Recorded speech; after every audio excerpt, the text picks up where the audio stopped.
Hello दोस्तों। आज की इस वीडियो में आप सभी का स्वागत है। आज हम जीव जनन कैसे करते हैं इसका हम आखिरी अंश भाग 4 पढ़ने जा रहे हैं। इससे पिछली वीडियो में हमने मानव में लैंगिक जनन की प्रक्रिया को समझा था। इस वीडियो में हम जनन स्वास्थ्य पर चर्चा करेंगे। तो चलिए शुरू करते हैं। सबसे पहले हम जान लेते हैं कि जनन स्वास्थ्य होता क्या है।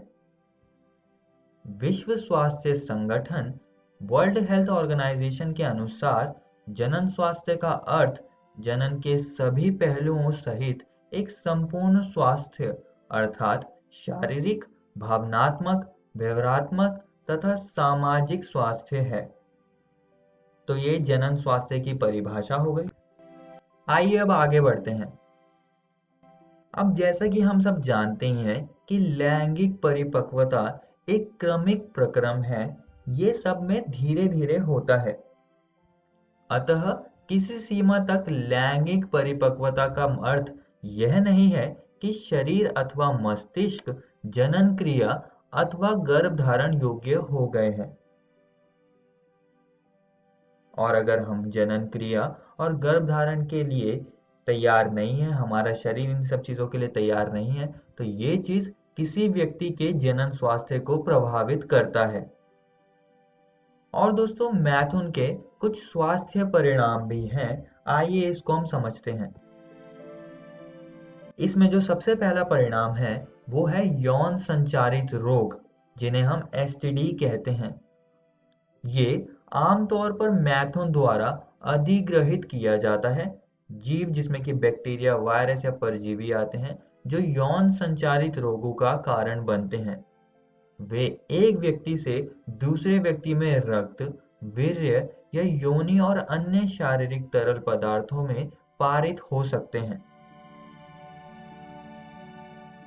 इसमें जीवाणु जनित जैसे कि गोनेरिया तथा सिफिलिस एवं वायरस संक्रमण जैसे कि मस्सा तथा एचआईवी एड्स शामिल हैं। और ये बहुत ही खतरनाक बीमारियां होती हैं। तो इन सब बीमारियों को होने से रोकने के लिए, एसटीडी को रोकने के लिए हम कुछ गर्भ निरोधक का इस्तेमाल कर सकते हैं। ये वे उपकरण हैं जो किसी भी तरह से व्यक्तियों के जनन स्वास्थ्य में हस्तक्षेप किए बिना गर्भधान या गर्भावस्था को रोकते हैं।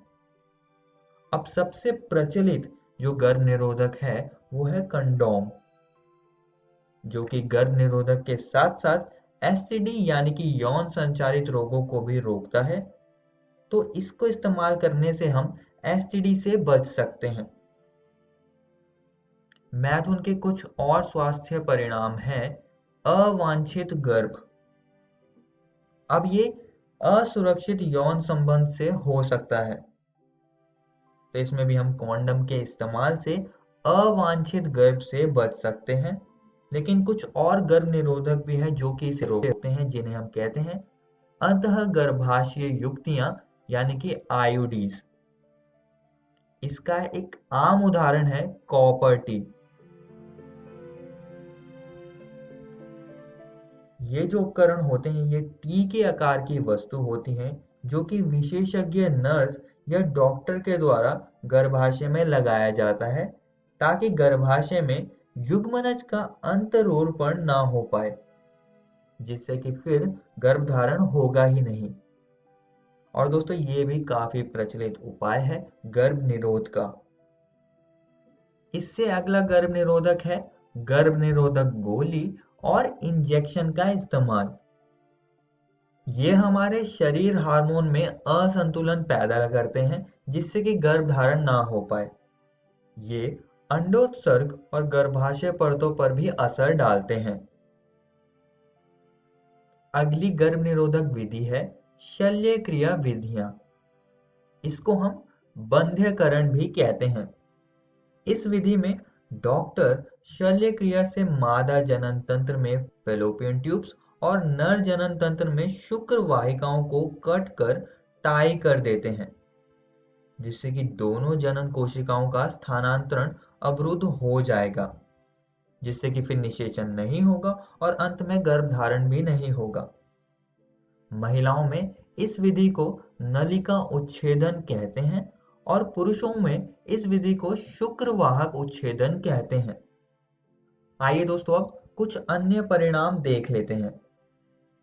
तो कुछ शल्य क्रियाएं होती हैं जिससे कि गर्भवती महिला का गर्भधारण हटाया जाता है।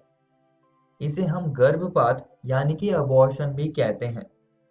लेकिन इस तकनीक का इस्तेमाल गलत तरीके से किया जा रहा है, इसको दुरुपयोग किया जा रहा है, जिसमें कि मादा गर्भ का चयनात्मक गर्भपात किया जाता है और बच्चे के जन्म से पहले ही ये उसका लिंग निर्धारण करके करते हैं।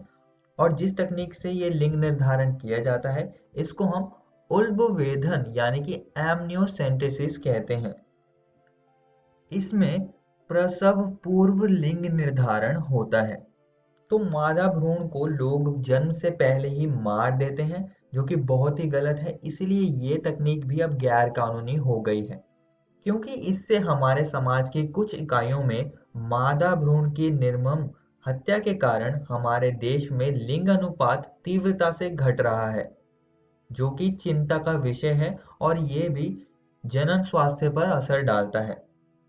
अब दोस्तों एक और बात जो जनन स्वास्थ्य के अंतर्गत आती है वो है अत्यधिक जनसंख्या। और अत्यधिक जनसंख्या भी जनन की वजह से होती है। एक समष्टि में जन्म दर एवं मृत्यु दर जनसंख्या आकार का निर्धारण करते हैं और अत्यधिक जनसंख्या के अपने ही नुकसान होते हैं और ये भी जनन स्वास्थ्य के अंतर्गत आती है, जैसे कि मैंने आप सभी को बताया। इस चीज से बचने और सही करने के लिए हम गर्भ निरोधक का इस्तेमाल कर सकते हैं ताकि एक अच्छा भविष्य हम बना पाए।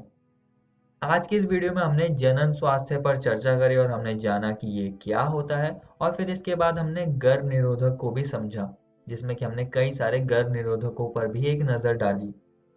और दोस्तों मैं आप सभी को एक और बात बताना चाहता हूँ कि आज हमने आपकी एनसीईआरटी किताब के ये जो विषय है इसको हमने ख़त्म कर लिया है और ये अध्याय भी आज हमने यहाँ पर ख़त्म कर दिया है।